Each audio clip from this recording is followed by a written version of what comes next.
નમસ્કાર દર્શક મિત્રો, હું શીતલ મહેતા ન્યૂઝ ઓફ કચ્છમાં આપનું સ્વાગત છે। આજે તારીખ 8 ફેબ્રુઆરી 2024। જોઈએ આજના સમાચાર। Power by KC jewellers, latest fashion ડિઝાઇનના ઓર્નામેન્ટ્સનો વિશ્વાસપાત્ર showroom, hospital road, Bhuj. News of Kutch power by Opal electronics, LG best shop, Vijaynagar road, Bhuj, Rambag road, Adipur. દેવલાલીમાં આજે મોક્ષમાળ પરિધાનનો પ્રસંગ સંપન્ન થયો। 47 દિવસના ઉદ્યાન તપનો આ અનેરો પ્રસંગ હતો। પૂજ્ય ગચ્છાધિપતિ આચાર્ય ભગવંત શ્રીમદ વિજય કલ્પતરુ સુરેશ્વરજી મહારાજ સાહેબે નિશ્રા પ્રદાન કરી ઉદ્યાન તપ કરાવવાનો લાભ માતુશ્રી ભાણીબેન ધનજીભાઈ મયાચંદભાઈ વોરા વાંઢિયા મુંબઈ પરિવારે લીધો હતો। જૈન ધર્મમાં ઉદ્યાન તપનું મહત્વ અનેરું છે। સૌ કોઈ શ્રાવક શ્રાવિકાઓ, અબાલ વૃદ્ધ, બાળકો બાલિકાઓની મહેચ્છા હોય કે પોતે ઉદ્યાન તપ કરે। કઠિન ઉદ્યાન તપ જે પ્રથમ હોય તે 47 દિવસનું હોય છે અને 3 ઉદ્યાન કરવાથી આત્માનું કલ્યાણ થાય છે। ઉદ્યાન તપના આરાધકો સાધુ સાધ્વીજીના જીવન જીવવાની દિનચર્યાની શૈલીને અનુસરે છે અને આરાધકો દીક્ષા ગ્રહણ કરેલ સાધુ સાધ્વીજી જેવું જીવન આ વ્રત દરમિયાન જીવે છે અને નિયમો અમલમાં મૂકે છે। મહારાષ્ટ્રના દેવલાલીમાં આજે ઉદ્યાન તપની આરાધના પૂર્ણ થઈ અને આજે મોક્ષમાળ પરિધાન કરવાનો દિવસ હતો। આજે સવારથી જ 151 જેટલા મોક્ષમાળ ગ્રહણ કરવા માટે તપસ્વીઓમાં ખૂબ જ ઉત્સાહ જોવા મળેલ અને ખૂબ જ સજી ધજીને ઉત્તમ વસ્ત્રોમાં મોક્ષમાળ ગ્રહણ કરવા પરિવાર સાથે સગા સંબંધીઓની ઉપસ્થિતિમાં દરેક તપસ્વીઓએ મોક્ષમાળ ગ્રહણ કરી હતી। દેવલાલીમાં આજ સવારથી હજારો લોકો મોક્ષમાળના પ્રસંગના સાક્ષી થવા માટે ઉમટી પડ્યા હતા। સવારે 10:30થી મોક્ષમાળ પૂજ્ય ગચ્છાધિપતિ આચાર્ય ભગવંત શ્રીમદ વિજય કલ્પતરુ સુરેશ્વરજી મહારાજા તથા અન્ય સાધુ સાધ્વીજી ભગવંતો સાથે વિશાળ સંખ્યામાં મોક્ષમાળ અર્પણ કરવા માટે પધાર્યા હતા। પૂજ્ય ગુરુદેવે 10:30થી કાર્યક્રમની શરૂઆત થઈ ત્યારથી 3:30 સુધી સતત હાજર રહી નિશ્રા પ્રદાન કરી હતી। સર્વે તપસ્વીઓને પોતાના કરકમળો દ્વારા મોક્ષમાળ અર્પણ કરી હતી, તેથી તપસ્વીઓ પણ ધન્યતાનો અનુભવ કરતા હતા। પ્રથમ મોક્ષમાળ કિયાનાબેન જીનેશભાઈ શેઠે પહેરી હતી।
બીજી મોક્ષમાળ હાથીરામભાઈ જેઠાલાલ ગડાએ ધારણ કરી હતી।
બીજી મોક્ષમાળ હેમભાઈ રોહનભાઈ છેડાએ ધારણ કરી હતી.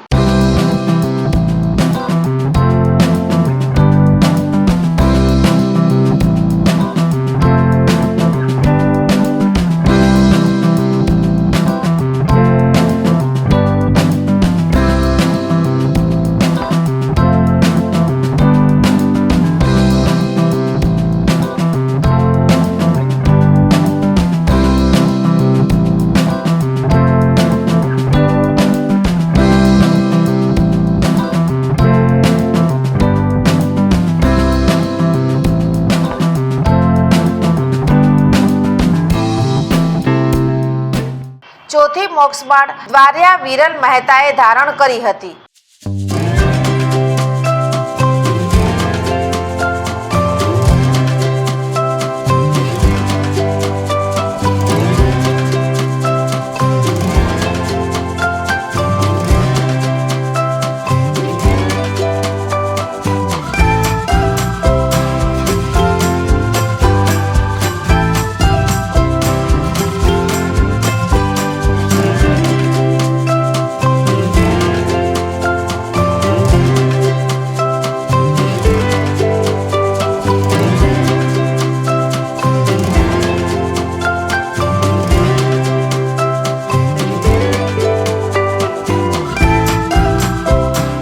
પાંચમી મોક્ષમાળ ભારતી દિલીપભાઈ મહેતાએ ધારણ કરી હતી.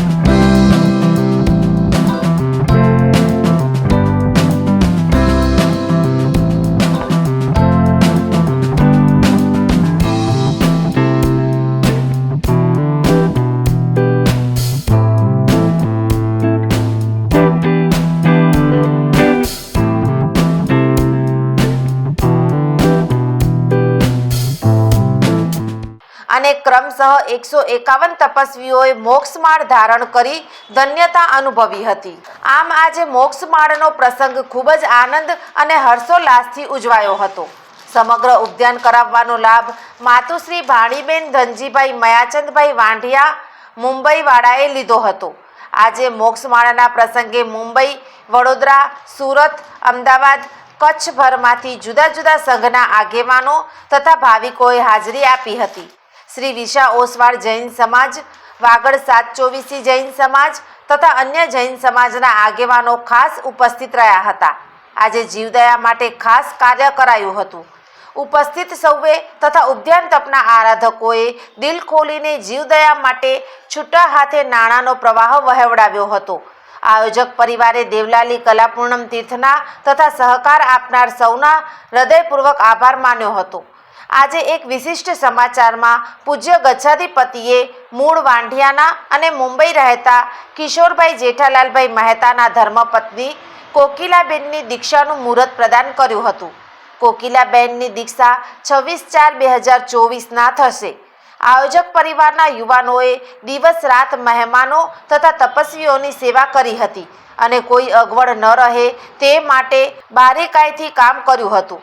આયોજક પરિવારે પણ ખૂબ જ ઉદાર દિલથી ઉલ્લાસપૂર્વક આયોજન સંપન્ન કર્યું હતું અને તમામ સ્તરે ઉદારતાનો પરિચય કરાવ્યો હતો. દાતા પરિવારનો આભાર તપસ્વીઓએ માન્યો હતો. અહેવાલ હિતેશ હરિલાલભાઈ મહેતા, મુંબઈ. ભારતીય અંક જ્યોતિષ શાસ્ત્રના પ્રણેતા, ભારતના 8 વડાપ્રધાનોની આગાહી કરનાર જ્યોતિષી શંકર ગોર ઇન્દિરા ગાંધીના વિજય અને અપમૃત્યુની સચોટ આગાહી કરી, રાજીવ ગાંધીના પરાજય અને તેમના અપમૃત્યુની પણ સચોટ આગાહી કરી, અટલ બિહારી વાજપેયીના રાજીનામાની સચોટ આગાહી કરી, હાલના ભારતના વડાપ્રધાન નરેન્દ્ર મોદીની જીતની પણ સચોટ આગાહી કરી. વર્ષ 2012માં પણ નરેન્દ્ર મોદી માટે આગાહી કરી છે કે મોદીજી જીતની હેટ્રિક કરશે અને 2024માં પણ ચૂંટણી જીતશે. જ્યોતિષી શંકર ગોરની મંત્રજાપ, ગુરુના નંગ વગર સાચી સલાહ અને સચોટ ઉપાયથી 20,000થી વધુ લોકોને ફાયદો થયો. ઘર બેઠા સલાહ મેળવો. Mobile number 9909602928. ટીના હાઉસ, છઠ્ઠી બારી ring road, Bhanji street, Bhuj, Kutch. દર્શક મિત્રો, આ હતા આજના સમાચાર. આવતીકાલે ફરી મળીશું. ત્યાં સુધી મને રજા આપશો. નમસ્કાર.